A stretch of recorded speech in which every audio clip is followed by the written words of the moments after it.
All right, so thank you all for coming again. And I'm just going to tell you again kind of like what happened last year and what's about to happen this semester with my schedule and just everything that's been going on at Gordon Conwell. So, I just got back Sunday afternoon. I came in, like I mentioned in my last email, with my dad. Drove up in my new Jeep to campus. I got my COVID test Friday morning, and then Saturday we left, and I didn't go anywhere besides we were just driving, so we stopped at a few rest stops and we stayed at a hotel. So I was pretty hopefully pretty good with no exposure to the virus or anything that way. When I came back on campus, I'm all good. Massachusetts only requires that you get the test within 72 hours of your arrival, so I'm totally in compliance with the state law for that, and like I said, I think should be pretty good for not bringing it on campus because I didn't interact with anyone, so besides Dad, so we should be good.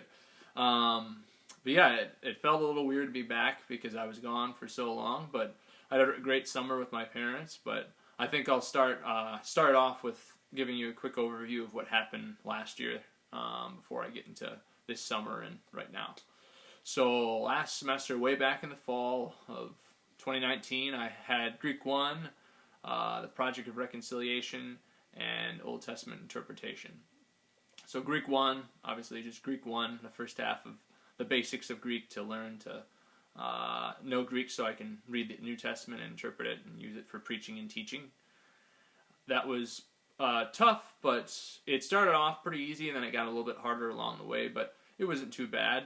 The Project of Reconciliation was a really cool class. It was taught by Dr. Price, who's the only black professor at this campus of Gordon Conwell. So it's mostly covering just reconciliation of racial reconciliation, but also just across all the different lines, looking at sexism and all the isms, the bad isms, but also just more than that, just in terms of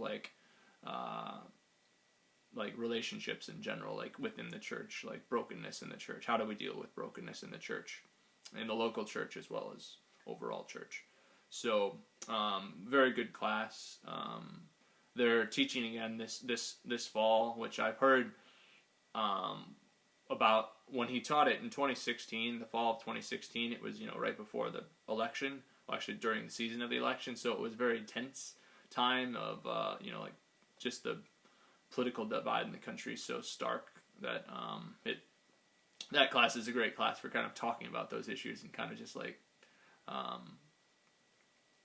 just talking about reconciliation and what we're called to do as Christians in the midst of division and stuff. So now they're teaching it again this semester, which obviously is now during the time of another election. So I'm glad that it's being taught this semester, and I hope that it's still a good time for the students this semester. And then my last class of the fall, as I mentioned, was OT Interp, Old Testament Interpretation. So that was just kind of a basic overview of how to use the Hebrew Bible. Well, how to read the Hebrew Bible and apply it in preaching and teaching. So after you get the basics of Hebrew and Greek down, you take a class on interpreting the Old Testament, interpreting the New Testament, and it's just a basic introduction to how to kind of prepare a sermon or a commentary in an academic context, or like I said, preaching in a ministry context with using what you've learned from reading it in the original language. So good class. Dr. Kaminsky, I had her before, Australian professor. She was, it's good time. So the fall semester was tough because I lost my grandma, Mimi, we called her. We call her because Christian, so hope of the resurrection, the bodily resurrection, already the spiritual resurrection. But that was hard. I mean, it was helpful. I mean, it wasn't the hardest loss I think imaginable, because she was 91 and a half and she was totally ready for Jesus to take her home whenever it was the time. So there was a lot of peace in knowing that she lived a full life and that she was ready and not afraid of death. And it was also great because I got to come home in October and actually be with her for a little bit and actually be there when she passed away. So it was great to be with her in that time and be with my family. So yeah, still hard, like I said, but definitely some things that made helped because she was ready to go. So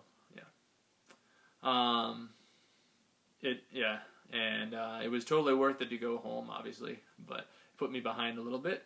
But I caught up. I didn't take a class in January. Normally we have a J-term class that's an intensive in a few weeks, and you do that in January. But I finished. I caught up over Greek over Christmas break and into January, so that I was able to catch up and finish all my classes from the fall semester. So yeah, it worked out catching up. So also around that time was when I was really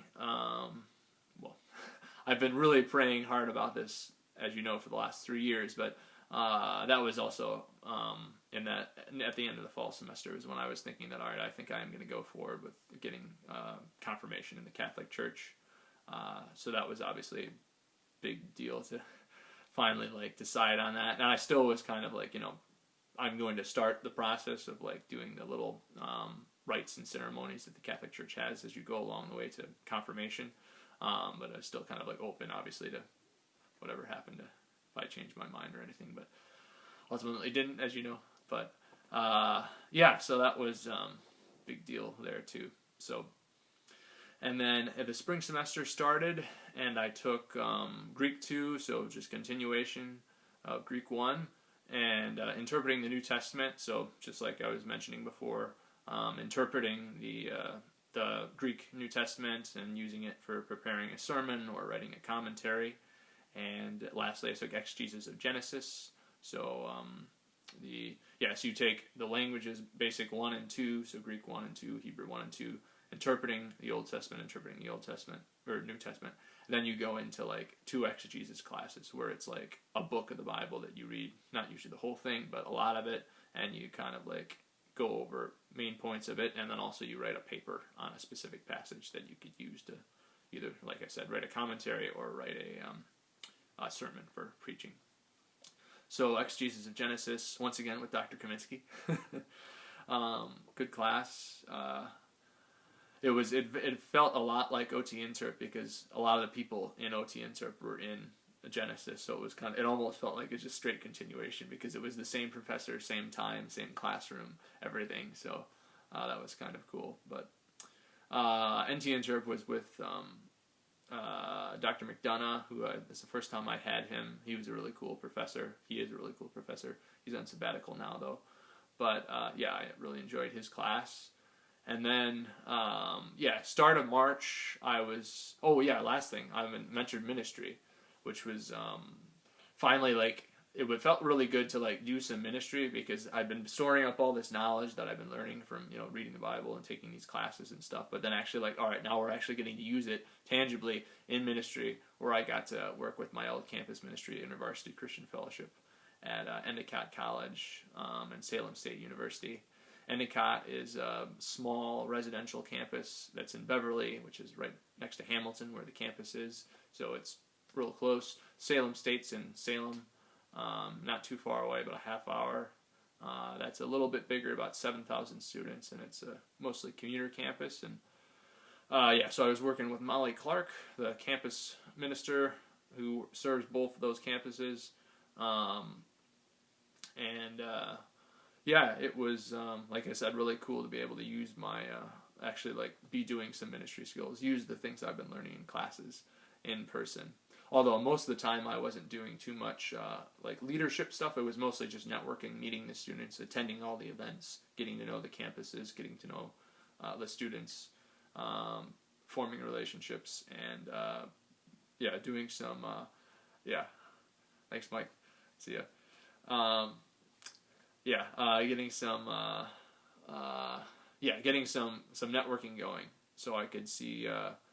So when I started doing more ministry this upcoming year, I can kind of work with the students that I know, especially with the leaders, because they'll be leading some Bible studies and doing some other stuff. So we'll work together for evangelism.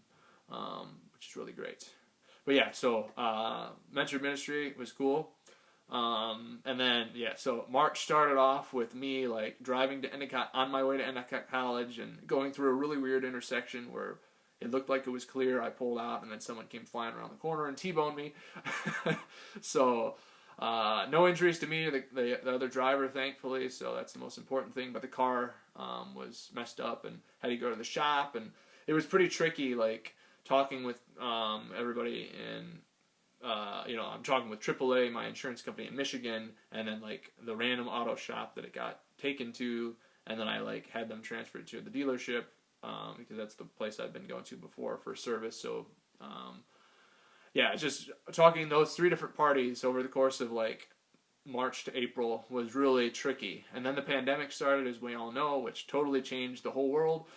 So like all classes went online to Zoom, which is the program we're using, the online meeting program, and it's pretty cool. It works pretty well, but still, it's not the same as being in person. Plus, you get kind of tired of looking at a screen and seeing people on screens for when you have 3 classes and mentor ministry events and all this stuff. Is like everything's online. There's nothing else. The library closed, so I couldn't work at the library anymore. I was able to thankfully get a job working for the Bible Journey, which is this program that Gordon Conwell's doing. It's basically an online Bible learning program for people to sign up and do. So I got to work on some of that and get paid for that. So that was cool. So then a month later, after the pandemic started, everything's going crazy. I find out finally from the dealership, oh, actually the car is totaled. So I was like, well. So that was annoying. So I didn't have a car until I finally we used the money to get the insurance money to get a new one in August. So I got one now because that's how I got back to campus. That's why we have the new Jeep Patriot to replace the old one. So it's used, but it's new to me. So it's a nice car. So that was the spring semester. It got kind of behind because of the pandemic and my car accident, but I was able to catch up after some extensions in the summer. Greek 2 ended up being really hard, and on top of all that stuff, I just was having a really hard time of it and really needed to retake an exam to like pass the class, because you need at least a 75 to pass these classes because they want you to know the languages really well. So I was like, somewhere around like a 70 or something, so I needed to like retake one exam to see if I could maybe bump it up, which would have worked out, but the professor was not super helpful, and I needed to retake the midterm because that's where I lost the points, not the final. The final I did pretty well on, but he only wanted me to retake the final, so it didn't work out because the only way to pass would have been I needed to get like a 99 on the 100, or 99 or 100 on like the final in order to pass the class. I needed to take the midterm, but he wouldn't let me do that. So, I appreciate the help that he gave, but in the final, but it still was, bummer. I've never failed a class before, but I did have to take Greek. So this summer I retook Greek online, and I do feel I know the language a lot better now, which is great because now when I take my next Greek classes, it'll be helpful that I know it well. And Greek is really important for, not that Hebrew is unimportant, but like the New Testament, really important for Christians. So like, it's really good to know Greek better. So I am thankful that I know Greek better now because I repeated it. So so this summer, like I said, went home, got to stay at my parents' house. That was great. And since I wasn't driving anywhere, I didn't buy a new car until August. Because I continued working for the Bible Journey online, so I was getting paid, and not the whole summer, but part of the summer. That was good, and did my 3 classes, which were intensive, so kept me very busy this summer. But I did the suicide prevention class, which was really helpful. Learned some things I didn't know about suicide and how to help prevent it. I think that'll be one of the most practically applicable classes. That's how do you say that? I think it'll be really essential that the stuff that I learned from that class in terms of if I in ministry come across anyone who's struggling with suicidal thoughts or anything like that. So And I also took Greek 2 online, like I said, repeated that, did well. I think I got, yeah, did well in the class. I don't have my grade back yet, but I definitely passed. So there we go. And my OT poetical books, so Old Testament poetical books like the Psalms and Proverbs and Job, which were all written in like poetry. So that was cool, getting to know those books a little bit more and write a paper and use all my skills in Hebrew again to do that. So yeah, so that's that. I mean, that's main stuff that's happened last year, and now I'm looking forward to this year, last year, Gordon Conwell. Thank you guys so much for your prayers and support and your financial support. And so this semester, real quick, I'm taking 2 classes at Gordon Conwell, Gospel of Mark, so an exegesis class, a Greek exegesis class, and preaching 1 to get some more preaching skills set down. And then I'm taking two BTI classes. BTI is the Boston Interreligious Theological Consortium, quite a mouthful. BTI is the abbreviation. It's basically all the seminaries in Boston and Gordon Conwell are together, and we can cross-register and take classes at each other's seminaries.